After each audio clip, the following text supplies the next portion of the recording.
Hello, moi c'est Julie Lust. J'accompagne les entrepreneurs à développer leur activité en ligne et aujourd'hui j'ai invité Anne Mort pour qu'on discute d'un sujet qui est très important quand on est entrepreneur, c'est justement se montrer sur les réseaux sociaux. Donc on va démarrer avec une interview aujourd'hui et essayer d'aller débunker un peu tout ça.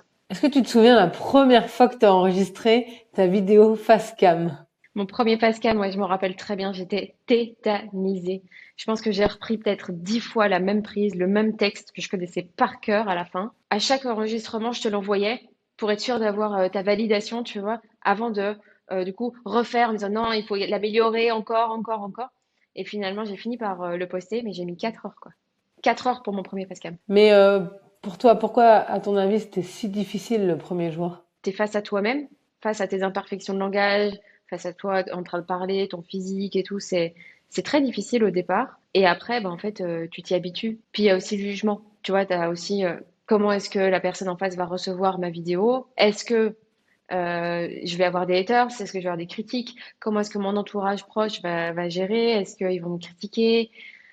Tu vois, c'est un peu lourd en fait la première vidéo. Et puis plus t'en fais, plus tu t'en fiches quoi. Parce que c'est marrant parce qu'au début, tu avais même une fois un bouton et tu me dis oui, mais j'ai un bouton, je peux pas poster aujourd'hui. Mais comment on fait? Parce qu'on a toujours un bouton. On s'en fout en fait. Si tu as un bouton et que t'as pas envie de te montrer, bah tu te montres et puis voilà. Et tu me disais même à l'époque, personne le voit en fait ton truc.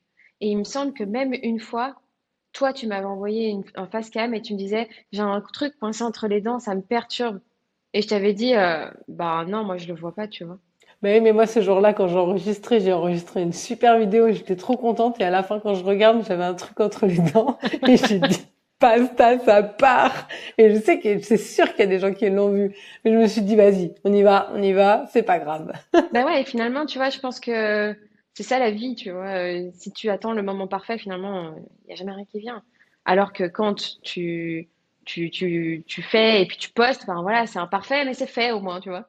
Et puis finalement, est-ce que quelqu'un est déjà revenu, maintenant que tu as fait des multiples vidéos, pour te dire, ah là, tes cheveux, ils étaient bizarres, t'as un bouton, t'as un truc coincé entre les dents, ou t'as un t-shirt qui ne convient pas, ou tes bijoux sont moches. Dans l'ensemble, je veux dire non. Dans l'ensemble, on n'est pas revenu pour me dire, ah oui, ça va pas, ça va pas. Mais une fois, il y a quelqu'un qui m'a dit que j'avais de la moustache. Ah oui, c'est vrai, je m'en souviens. Mais en fait, Alors qu'est-ce qu'on fait avec les gens comme ça? quand tu as un hater, c'est une bonne nouvelle. Ça veut dire que ta vidéo, elle part. Donc, quelque part, c'est bien. Ça veut dire qu'on a envie d'être vu à plus de monde. Et le fait d'être vu à plus de monde, bah, tu es aussi vu par des gens qui sont pas très bienveillants, on va dire. Donc, ça, c'est la première chose. Bonne nouvelle. Deuxième chose, bah, il faut prendre du recul par rapport aux haters, tu vois. Si le jugement d'un hater te touche, c'est qu'il y a un truc à aller travailler chez toi. Tu vois, par exemple, dans le cas où le gars m'a dit, oui, en fait, t'as de la moustache.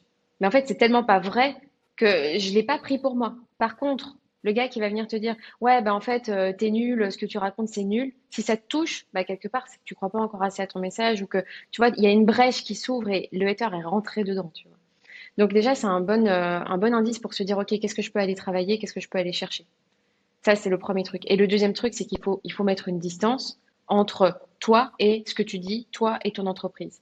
Tu peux pas créer du contenu, te rendre visible et accepter que quelqu'un comme ça de l'extérieur puisse débarquer et bousiller ta confiance en toi juste parce qu'il n'est pas d'accord et qu'il se concentre finalement plus sur la forme que le fond. Et ça, c'est ce que tu me disais tout à l'heure en préparant l'interview. Quand on t'attaque sur la forme et pas sur le fond, bah, c'est qu'en fait, c'est le dernier argument qu'ils ont trouvé pour venir un peu te piquer, quoi. Ouais, donc là, avec cet exemple de la moustache, on voit quand même que le haters, il vient complètement attaquer sur le physique. Est-ce que tu crois qu'il y a un lien entre haters, physique et femme? Est-ce que tu crois qu'il dirait quelque chose, qu'il dirait la même chose à un homme? S'exposer en ligne est beaucoup plus coûteux pour une femme que pour un homme, ça c'est sûr. Et donc c'est facile aussi d'attaquer sur le physique. Les femmes sont quand même beaucoup moins représentées en ligne. Et d'ailleurs, j'avais sorti quelques stats et je voulais te les lire. Les femmes ont parlé 2 fois moins que les hommes à la télévision et à la radio. Et ce, sur ces 18 dernières années. T'imagines ces stats de folie? Attends, j'en ai une autre. Les femmes ont 27 fois plus de chances d'être harcelées en ligne. T'arrives à croire ça? Ça me paraît fou et en même temps, ça ne m'étonne pas du tout. Ouais. Et donc, en fait, si tu fais bien, si tu regardes bien, les femmes s'invisibilisent, tu vois. C'est-à-dire que elles sont pas prises au sérieux. Donc, il y a ce côté aussi où elles se mettent un peu en retrait.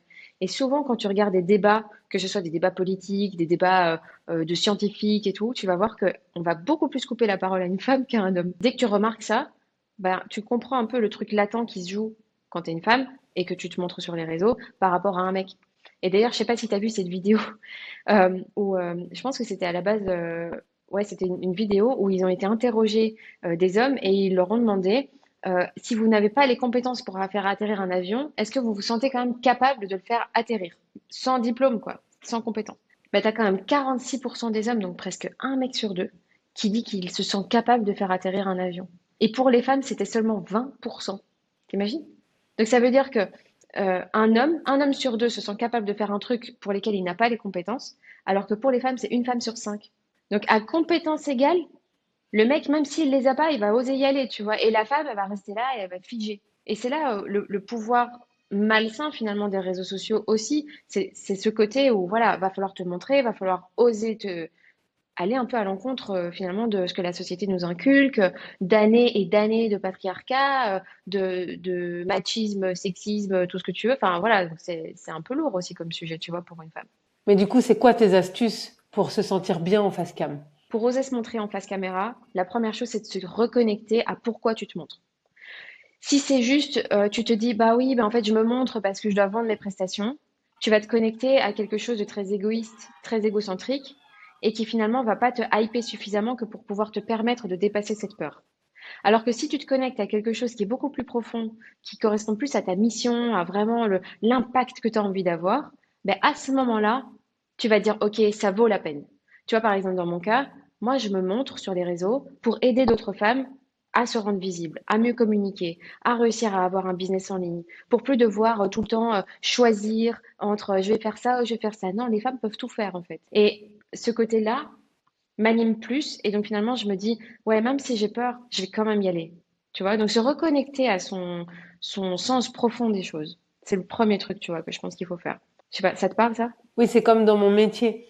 Parfois, on me dit, ah, mais tu donnes trop d'astuces de rangement sur les réseaux. Mais moi, justement, je pense que plus on en donne, plus on donne à l'autre et plus on va recevoir et plus on va être animé par notre message. Et c'est là que ton message, il va vraiment passer.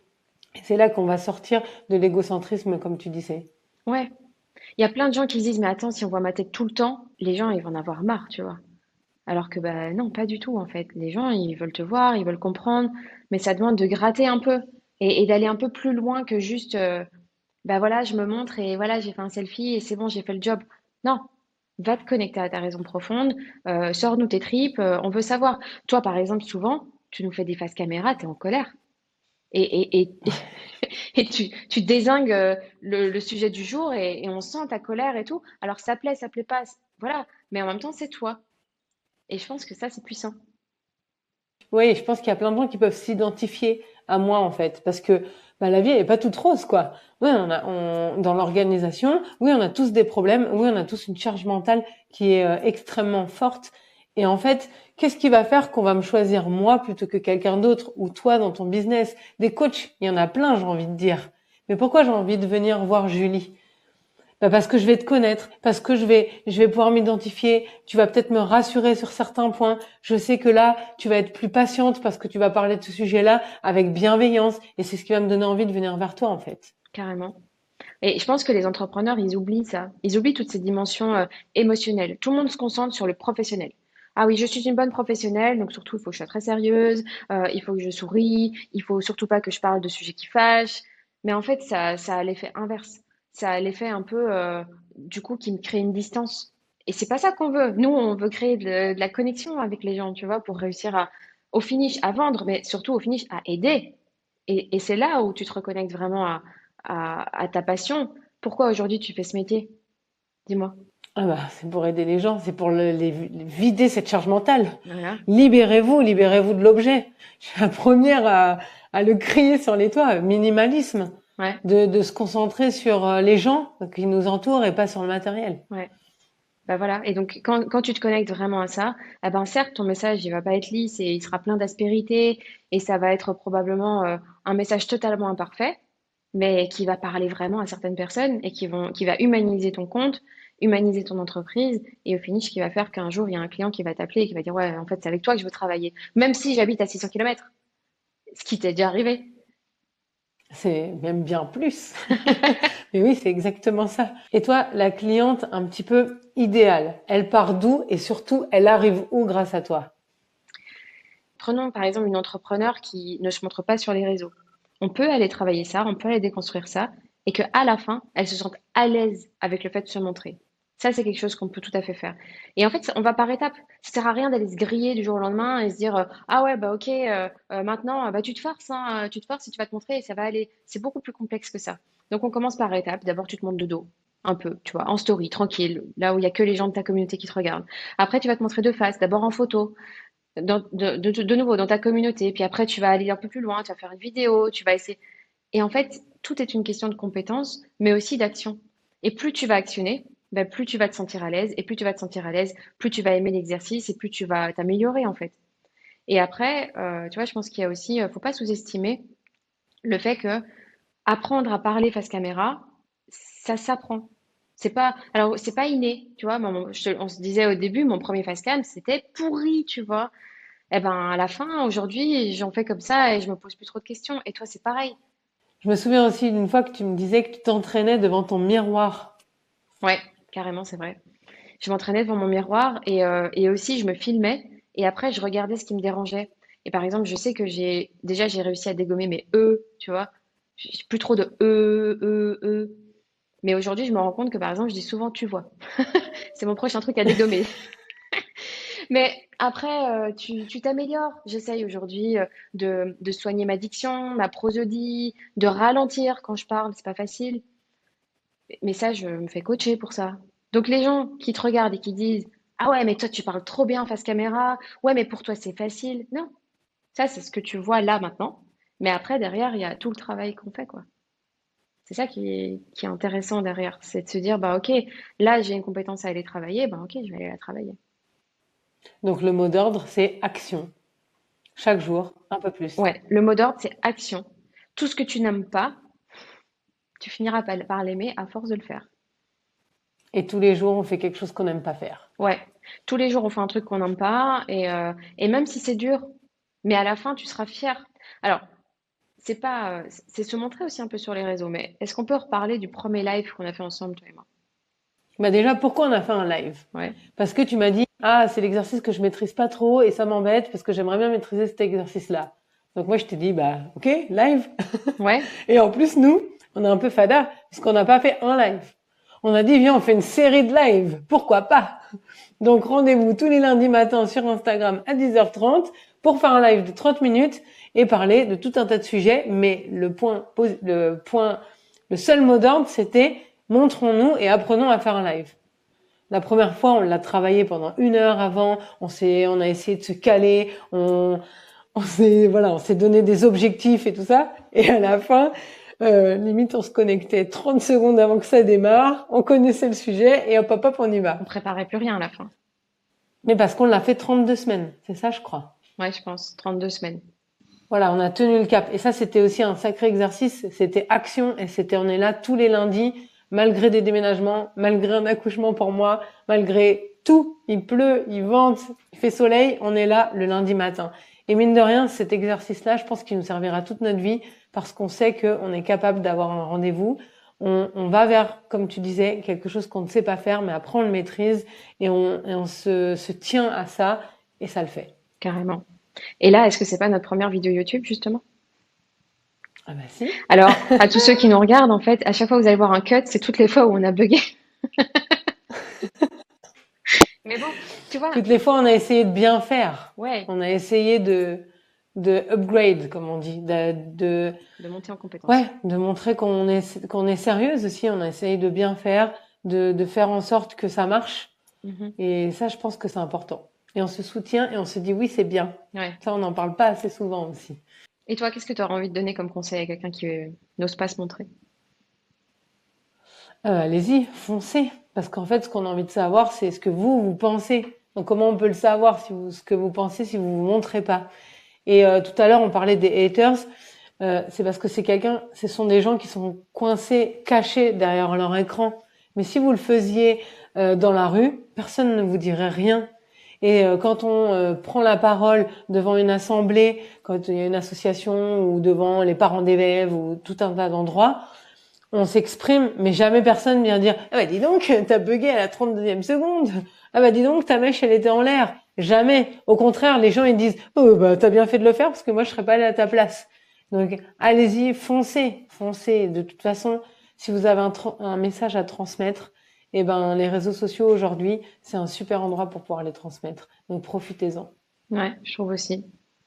C'est OK aussi de produire des choses imparfaites et c'est ce qui nous permet après de se dire, waouh, t'as vu tout ce que j'ai fait comme travail. Tu vois, quand je regarde mon premier facecam, je me dis, ah ouais, il y a du taf qui a été fait entre-temps. Tu vois, quelque part, c'est bien de se laisser l'opportunité de monter en compétence et ouais, de glorifier un peu tout le travail qu'on a fait. Et il n'y a pas, je pense que si on était sur des réussites tout de suite, bah, ce serait peut-être beaucoup moins sympa. Ce serait beaucoup plus, bon, bah, ok, oui, bah, il n'y a pas eu de challenge, quoi. Donc, c'est challengeant. Ça, on peut pas dire le contraire. Les réseaux sociaux sont challengeants, mais après, c'est notre capacité de résilience. C'est notre capacité à rebondir malgré l'échec, à trouver d'autres voies, trouver d'autres solutions, trouver un autre chemin pour réussir à parvenir à atteindre notre objectif. C'est ça, en fait, la clé. Aujourd'hui, quand on se regarde dans les vidéos d'avant, on se dit waouh, j'ai progressé, waouh, j'arrive à faire ça. Il y a cette satisfaction qui monte en fait. Et j'ai presque envie de dire, donnez-vous rendez-vous dans 5 ans. Et là aujourd'hui, commencez, actionnez, et dans 5 ans, cette même personne que vous êtes là regardera et dira waouh, je gère. Carrément. Et ça, on ne fait pas assez, cet exercice de gratitude, justement. C'est alors il y a une entrepreneure que je sais plus qui c'est malheureusement, mais elle disait d'ouvrir un journal de gratitude de toutes les bonnes choses qu'elle fait, tout ce pourquoi elle est contente et tout, et que quand elle a un coup de mou, elle réouvre ça. Et je trouve ça génial comme astuce. Ouais, puis on a toujours tendance à avoir un truc qui va pas bien, mais en fait, on va se focaliser dessus, mais c'est quoi? C'est 5%, 20% de ta vidéo qui va pas être top, mais on oublie de noter les 80%, donc c'est sûr que ce genre de journal, de journaux, de journal, De je ne journal. sais pas. Vous voyez, parfois on fait des erreurs, on fait des fautes de français, on enchaîne quand même. Et en fait, voilà, ça nous remet du positif parce qu'en fait, il y a déjà 80% qui est bien. Pourquoi focaliser sur les 20% qui sont peut-être nuls et qu'en plus nous-mêmes on juge nuls alors qu'en fait, il y a d'autres gens qui les voient même pas. Carrément. Et tu vois, je pense que ce côté perfectionnisme, il y a des moments où je me dis, c'est vrai qu'il y a des gens qui sont perfectionnistes, mais j'ai l'impression aussi qu'il y a pas mal de gens qui se cachent, qui se trouvent des excuses derrière le perfectionnisme. Genre, oui, mais non, mais moi je suis perfectionniste, je veux que tout soit parfait. Non, mais en fait, tu te trouves juste une excuse de l'espace pour ne pas faire, tu vois. Tu te feras pas l'économie de l'échec, tu te feras pas l'économie d'essayer encore et encore, parfois de te planter, et puis voilà, c'est la vie, tu vois. Sur Instagram, j'ai fait une vidéo qui a bien marché. C'était dès le début. J'ai eu 100 000 vues. Ça m'a rapporté 1000 followers. Et en fait, quand je la re-regarde, c'est une vidéo qui est tournée dans la rue. Il y a des coups de klaxon parce que j'habite à Marseille. Il y a toujours du bruit. Il y a le fond ça le fait pas du tout. Mais en fait, ce jour-là, je vibrais. J'étais super contente. J'étais dans une super énergie. Mon message, c'est vrai qu'il était assez fort, mais moi, j'ai juste parlé comme ça. C'est les gens qui l'ont reçu de manière forte. Et cette vidéo, elle a fait un carton. Et pourtant, je l'ai filmée comme ça. Et j'aime bien le répéter, hein. Je l'ai mis en réel ce jour-là parce qu'elle durait 1 minute 20 et que ça m'a saoulé de la couper en deux pour la story et que j'ai dit je crée un réel, basta. Donc faites et vous verrez bien ce qui tombe derrière. J'aurais jamais parié que celle-là me rapporte 1000 followers. C'est clair. C'est vrai, c'est vrai. On sait pas quand on le fait où est-ce qu'on en est. Et si ça se peut, tu t'arrêtes maintenant et t'étais à 2 minutes de la réussite. On sait pas quand la réussite va tomber. Donc, c'est ça le truc, c'est de se dire, ben, ok, je vais continuer, mais imagine, là, tu t'arrêtes et demain, tu réussis. C'est con, tu vois. Donc, autant continuer et jusqu'au bout, quoi. Même si c'est pas facile, hein. Moi-même, j'ai des doutes, hein. Il y a des moments où je me sens pas bien, mais je sais que ça me porte. Tu vois, ce côté résilient et de toute façon, on avance, tu vois. Parce qu'on est, enfin, moi en tout cas, je suis très exigeante avec moi-même, tu vois. Et je pense qu'il y a beaucoup de gens dans ceux qui nous écoutent qui sont aussi exigeants avec eux-mêmes. Mais ça n'empêche pas de continuer. Et toi, sur les réseaux, est-ce que tu regardes des personnes ou est-ce que tu regardes des comptes qui t'apprennent des choses? Est-ce que tu regardes de la spiritualité? Qu'est-ce que tu regardes? Ah bah, je pense que ça dépend qui je regarde. C'est-à-dire qu'il y a des comptes de gens qui sont connus où là, tu vois, je veux infuser leur connaissance. Donc, des gens qui ont un certain, que j'admire d'une certaine manière, j'ai envie d'infuser leur connaissance, j'ai envie de comprendre tout ce qu'ils savent, j'ai envie de vraiment avoir leur connaissance. Et il y a des gens que je suis plus parce que je les trouve sympathiques. Alors là, par contre, s'ils parlaient que de leur savoir, ça me saoulerait. Et j'ai plutôt envie d'être inspirée par leur lifestyle ou tu vois des choses plus légères, plus tiens c'est marrant comment est-ce qu'elle a fait ça ou ça, tu vois. C'est ça un peu la différence. Je pense que ça dépend du contexte et du type de contenu. Et toi? Moi, j'aime bien regarder des entrepreneurs. Souvent, j'ai remarqué des femmes, soit des solopreneurs, soit des femmes qui sont intégrées dans des familles, même parfois familles nombreuses. Et en fait, ce que j'aime bien voir, c'est comment tu fais pour gérer ton quotidien, parfois avec 6 enfants, et réussir à être entrepreneur et à faire quelque chose de qualité. Et ça me passionne. Ça me passionne parce que il y a le côté organisationnel qui est ma passion, qui est le côté logistique et comment faire pour arriver à avoir la double casquette. La casquette de maman, et on sait que la charge mentale, elle est grosse comme ça en tant que maman, et la casquette d'entrepreneur.